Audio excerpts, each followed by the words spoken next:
थोड़ा दोनों पर हम अंतर दिखाते हैं। Hallelujah, hallelujah.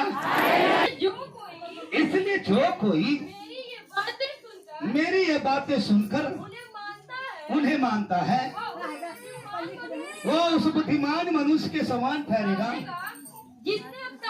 जिसने अपना घर चट्टान पे बनाया। मेघ वर्षा, बाढ़ें आई, आंधियां चली और उस घर से टकराई, फिर भी वो नहीं गिरा क्योंकि उसकी नींव चट्टान पे डाली गई थी। परंतु जो कोई मेरी ये बातें सुनता है और उन पर नहीं चलता उस निर्बुद्धि मनुष्य के समान ठहरेगा जिसने अपना घर बालू पर बनाया है। मेघ वर्षा, बाढ़ें आई, आंधियां चली, उस घर से टकराई और गिर कर पर एक ही समस्या आया है। अब दोनों पर थोड़ा सा मैं उसके बात रहा हूं। क्या समस्या आई थी? 3। क्या समस्या? दुष्ट आत्मा भी यीशु मसीह को बाइबल में जो दिखाया है, 3 परीक्षाएं बाइबल में दिखाया है। यहां भी 3 प्रकार का आपके ऊपर जो समस्या है, बाधाएं हैं, ये 3 प्रकार का है। उसमें सबसे पहले वर्षा है, दूसरे में बाढ़ है और तीसरे में तूफान है। क्या क्या है? वर्षा, बाढ़ और ये 3 प्रकार का जो है समस्या वहां पर आया हुआ है। ये 3 प्रकार का परीक्षा है। नंबर 1 बोलो वर्षा, नंबर 2 बाढ़, नंबर 3 तो 3 ये दोनों पर आया है। अभी सब थोड़ा सा इसको बता रहा हूं। वर्षा मतलब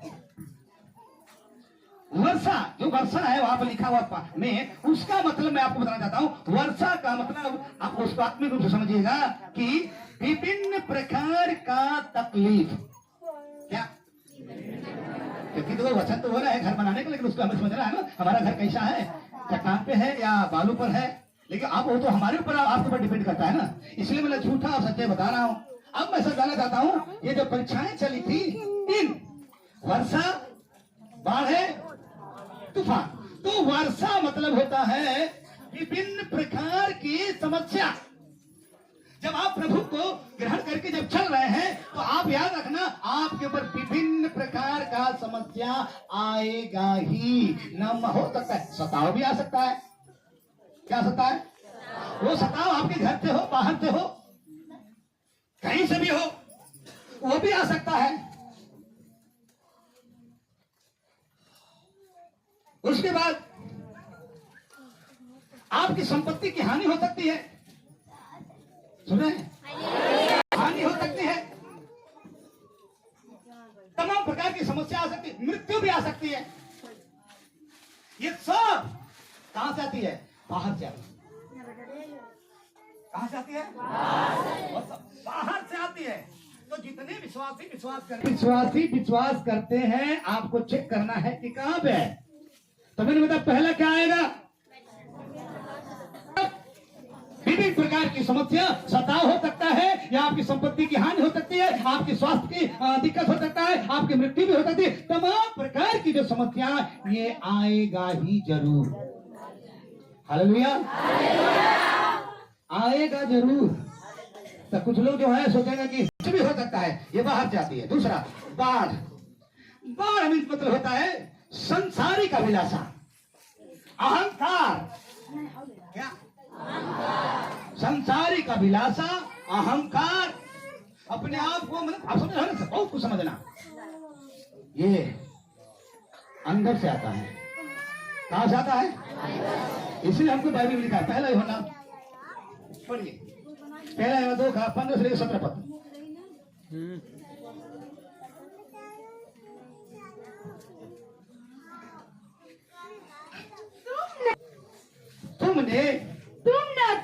तुम ना तो संसार से और न संसार में की वस्तुओं से प्रेम रखो।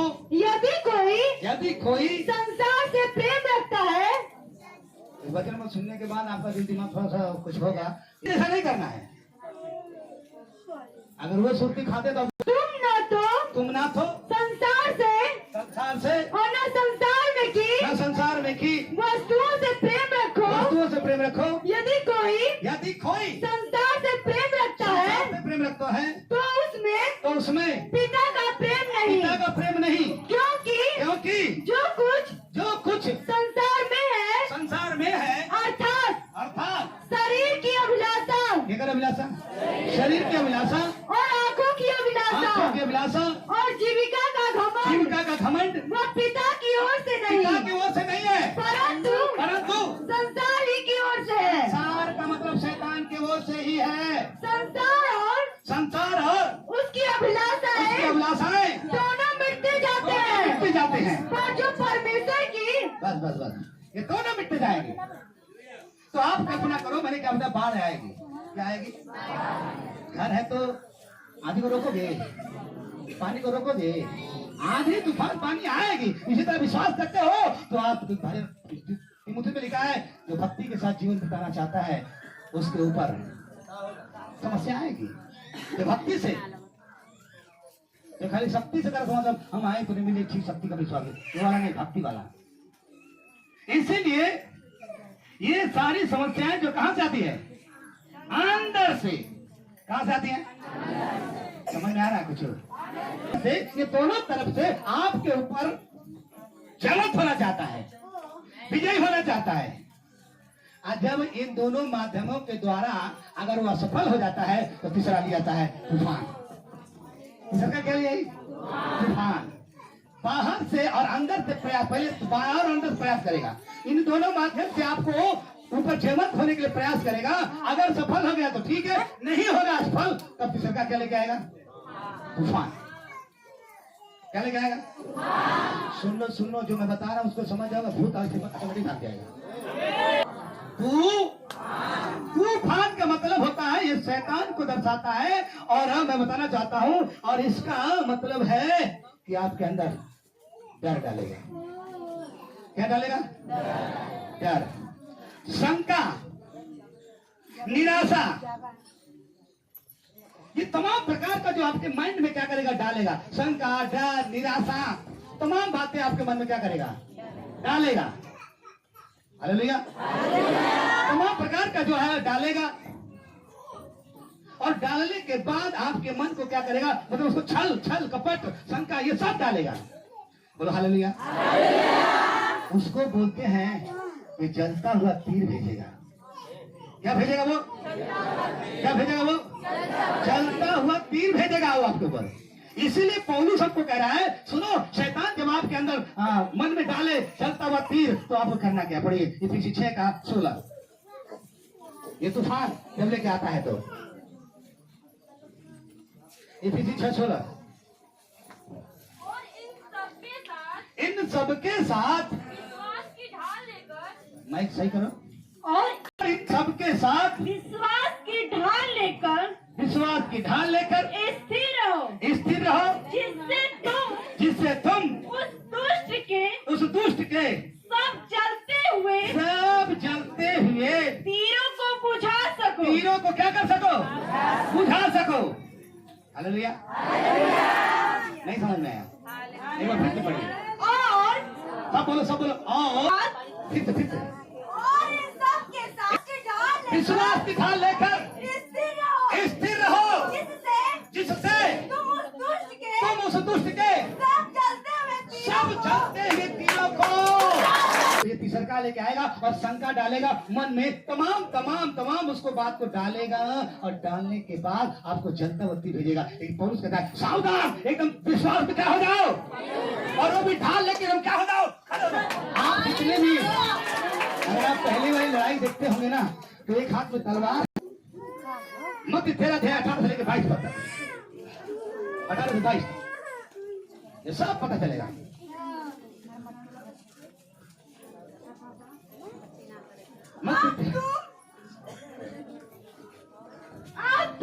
अब तुम बोने वाले के दृष्टांत का अर्थ सुनो। जो कोई राज्य का वचन, हाँ, परमेश्वर के, हम किसका वचन सुना रहे हैं? परमेश्वर का राज्य का वचन सुना रहे हैं। राज्य का वचन सुनकर नहीं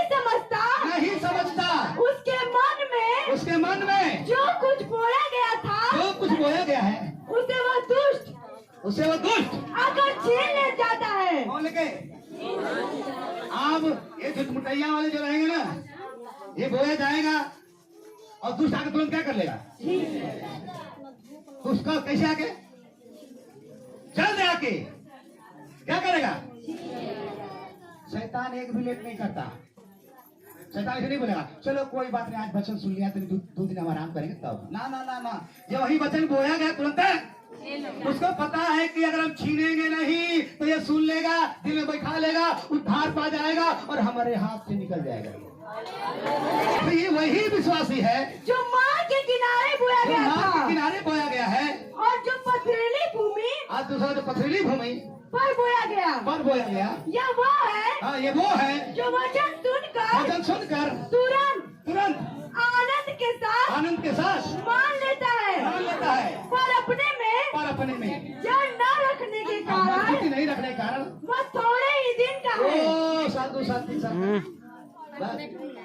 मिले बड़ा धक्का मारे पर 5 साल आऊ के कारण कलेश या उपद्रव होता है तो तुरंत ठोकर खाता है। जो झाड़ियों में बोया गया, जो झाड़ियों में बोया गया, यह वो है जो वचन को सुनता है पर इस संसार की चिंता और धन का धोखा वचन को दबाता है और वो फल नहीं लाता। नहीं लाता। जो अच्छी भूमि में रुको। तो ये वाले जितने भी हैं ये सब रेत वाले हैं। बोला तो जा रहा है आपके हृदय पर, बोला जा रहा है आपके वचन, लेकिन आप सुन के चलते होते तो आपका घर कहाँ है? रेत पर। अंतर बता रहा हूँ आपको। लेकिन 23 वाला क्या लिखा है? जो अच्छी भूमि में बोया गया, अरे जो विश्वास में मजबूत होकर के जो वचन को सुनता है, अच्छी भूमि में बोया गया, यह ये वो है जो वचन को सुनकर समझता है और फल लाता है। कोई 100 गुना, कोई 100 गुना, कोई 60 गुना, कोई 60 गुना, और कोई 30 गुना। और समस्या तो आएगी, दिक्कत तो आएगी, तो जो सही वाले हैं जो मानते हैं वो कभी नहीं गिरे। जो मानते लेकिन है विश्वासी, पूछे नहीं बोले हम भी विश्वासी हैं। कभी कभी पूछते हैं दुआ करने के बाद कहीं जाते